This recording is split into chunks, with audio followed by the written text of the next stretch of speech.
Selamat datang di Kota Palembang.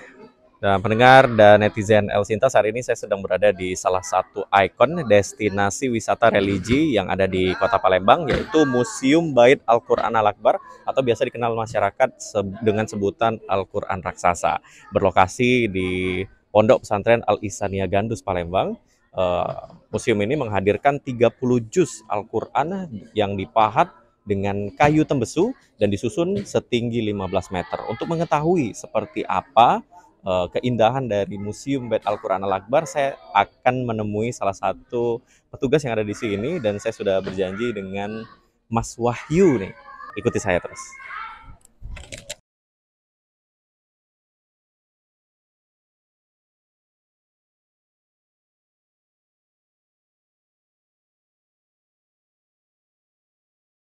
Pendengar dan juga netizen El Sinta, saat ini saya sedang berada di dalam Museum Bait Al-Quran Al-Akbar. Yang Anda bisa lihat di belakang saya sudah ada ukiran-ukiran mushaf Al-Quran yang disusun setinggi 15 meter.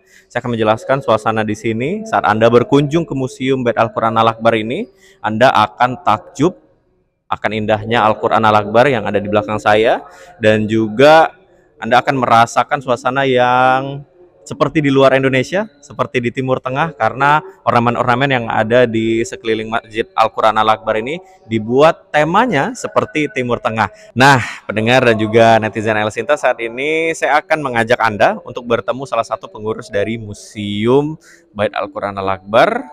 Ya, saya pengen tahu nih hal menarik apa saja yang bisa kita ketahui dari Al-Quran Raksasa ini. Saya tadi udah janjian untuk ngobrol-ngobrol.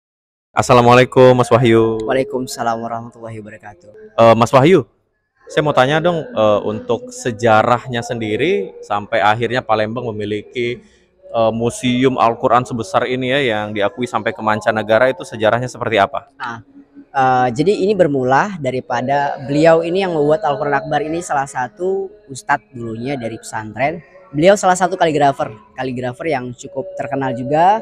Beliau sangat mahir dalam menulis kaligrafi, hingga akhirnya beliau menulis kaligrafi di Masjid Agung Kota Palembang.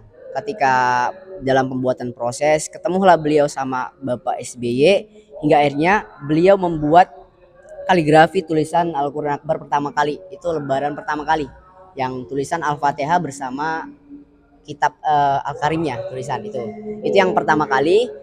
Setelah pembuatan itu beliau berpikir lagi, kenapa nggak membuat sampai 30 juz gitu. Tapi dengan adanya pemikiran seperti itu, memang luar biasa membuat Al-Quran Akbar sampai 30 juz dengan biaya yang sangat besar. Tapi beliau berpikir kembali bagaimana dengan pembiayaan. Maka dari itu beransur-ansur sehingga pembuatan Al-Quran Akbar terpotong-potong dari tahun 2002 sampai 2019 selesai, 7 tahun. 2010 Al-Quran dipajang di Masjid Agung Kota Palembang sampai akhirnya 2012 dibawa ke sini dan diresmikan oleh Bapak Susilo Bambang Yudhoyono SBY pada saat itu sebagai presiden. Berarti kurang lebih 10 tahun ya, Iya, proses. kurang lebih iya. Dari semenjak tahun 2002 sampai bersih itu 2012 diresmikan. Sampai sekarang pun kan kita masih pembangunan, terus peningkatan karena ada banyaknya fasilitas-fasilitas yang akan kita sediakan nantinya. Oke, untuk proses pembuatannya sendiri, Mas Wahyu, tadi dijelaskan oleh salah satu kaligrafer yang ada di Kota Palembang, itu pembuatannya sendirian atau ada tim khusus atau seperti apa selama 10 tahun itu prosesnya seperti apa? Awalnya beliau pembuatannya ini sendirian, tapi lambat laun karena yang dibuat mushaf Al-Quran ini kan ratusan bahkan ribuan ayat, hingga akhirnya membuat tim. Jadi ini ada tahapan-tahapan. Tahapan pertama itu penulisan di kertas kanvas seperti itu, kertas minyak kalau orang sini bilangnya. Lalu dijiplak, ketika dijiplak, setelah itu baru finishingnya ke tempelan ke papan ya, kayu yang dirapatkan ini menggunakan kayu tembesu. Kayu tembesu yang bisa tahan ribuan tahun. Ketika penjiplakan selesai, itu yang akhirnya itu di bagian pahat memahat. Nah, inilah jadi ada orang yang menulis, yang memahat, ada juga orang yang menjiplak, ada juga yang terakhir ini pengecetan kan ya. Oke, Jadi ada tim-timnya gitu. Ada banyak proses ya, Mas Wahyu ya. Dan ini kalau saya lihat sendiri di pajangan ini terlihat ada nominasi dari budaya-budaya Kota Palembang juga yang dimaksudkan, dimasukkan ke sini. Jadi memang ini Ini juga seperti kayak backgroundnya dari samping ya. Ini kan di desain ada berbagai ukiran-ukiran yang batiknya batik masuk budaya-budaya Kota Palembang. Ya, itu kan dari daun pakis kalau nggak salah. Ya. Oh gitu. Iya. Dan ini memang konsepnya awalnya diukir dengan kayu ini apa karena mengikuti budaya Palembang yang kita terkenal dengan ukiran Palembang, atau memang dulunya juga memang cita-cita ini sudah ada sejak lama atau seperti apa, Mas? Kalau awalnya itu bermula dari mimpi. Tapi kalau mengenai kita menggunakan kayu ini karena pada saat zaman itu kayu ini lagi ada banyak stoknya dan juga ini salah satu kayu pilihan yang memang bisa tahan sampai ribuan tahun ya, lebih kuat dia sama kayak kayu jati, dan ini kalau kena air sama panas itu sama aja. Dia semakin kuat jatuhnya. Iya. Dia berminyak. Untuk kualitasnya luar biasa ya, Mas. Nah, untuk yang dipajang ini Mas sebesar 15 meter ini khusus halaman pertama saja atau seperti apa, atau ini jus satu kah? Kalau kita lihat dari sini, dari sebelah kanan di bawah sekali sampai ke atas. Ini awal mulanya kan tahapan pembangunan itu di paling kanan itu Al-Fatihah juz 1, lanjut ke belakang. Juz 1 ke belakang terus sampai ke lantai 2, 3 sampai ke 5. Jadi yang di depan ini kita lihat ini langsung 15 juz dari lantai 1 sampai lantai 5. Nah, yang di awal tadi ya di depan kita lihat itu 16 sampai 30 juz sampai akhirnya kita lihat surat An-Nas langsung di atas nanti.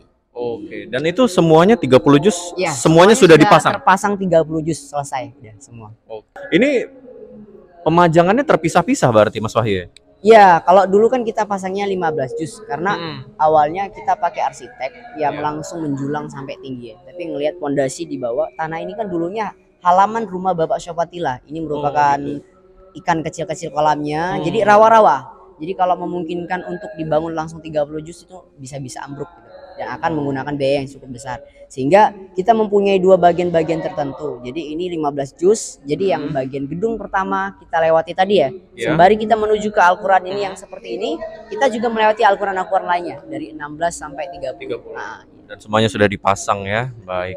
Untuk pengunjung sendiri, Mas Wahyu, ini kita di belakang kita sudah ada banyak pengunjung dari tadi udah lalu lalang. Pengunjung sendiri apakah cuma hanya dari Indonesia atau dari mancanegara juga ada? Dan biasanya kalau datang itu dari mana aja dan totalnya berapa sehari?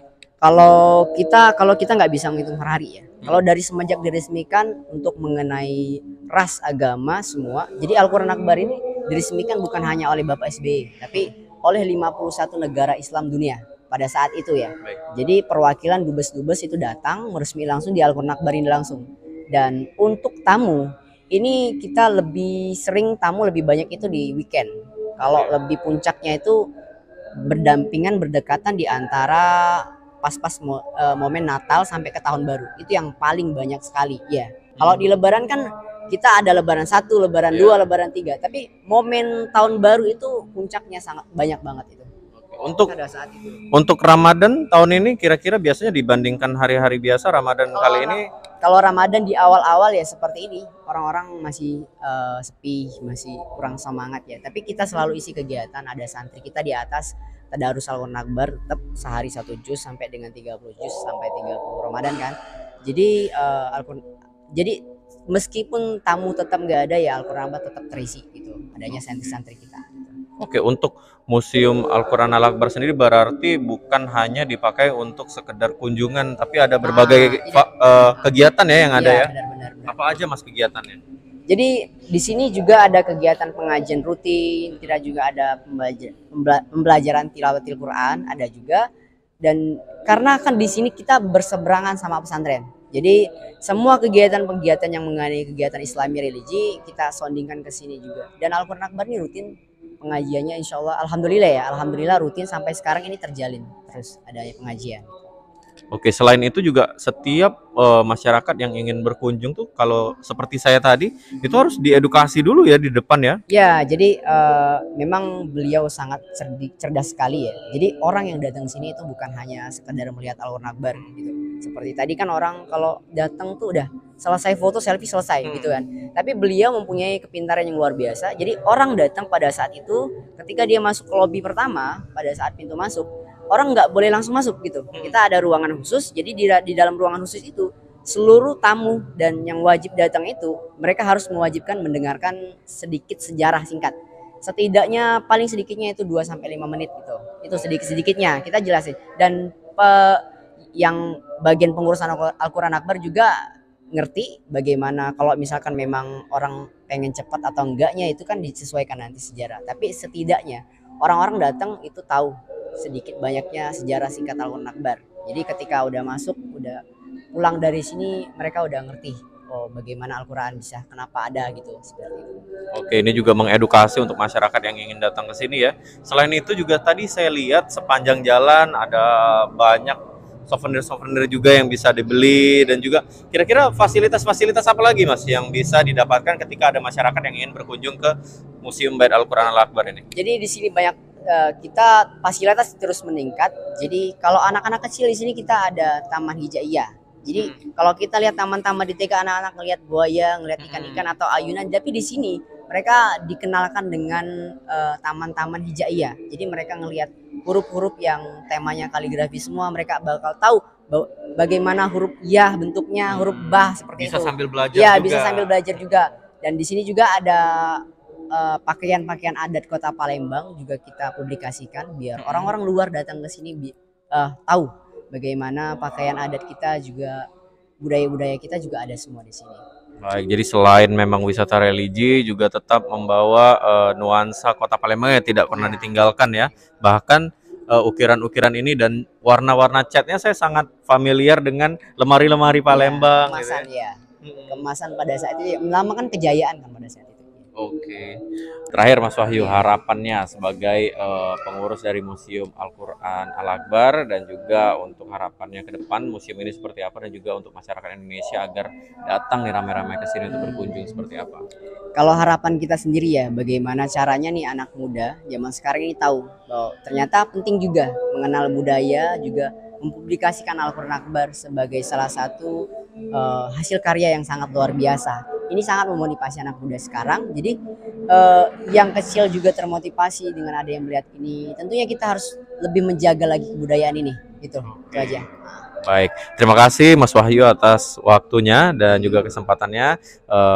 Nanti kapan-kapan kita bisa berkunjung lagi El Sinta, dan juga harapannya ke depan nanti pendengar El Sinta juga yang mendengarkan ini dapat berkunjung ke Museum Al-Quran Al-Akbar yang luar biasa ini, yang bisa juga menambah edukasi, menambah informasi Anda mengenai bahwa kita juga punya karya yang luar biasa yang mendunia, terutama di bidang Islami, yang cocok sekali untuk Anda yang ingin berkunjung jalan-jalan ke Kota Palembang pada saat bulan Ramadan, apalagi untuk menyambut Idul Fitri bersama keluarga dan sahabat dan kerabat. Baik, dari Palembang, Sumatera Selatan, saya Putra Anwar, laporkan kembali ke studio.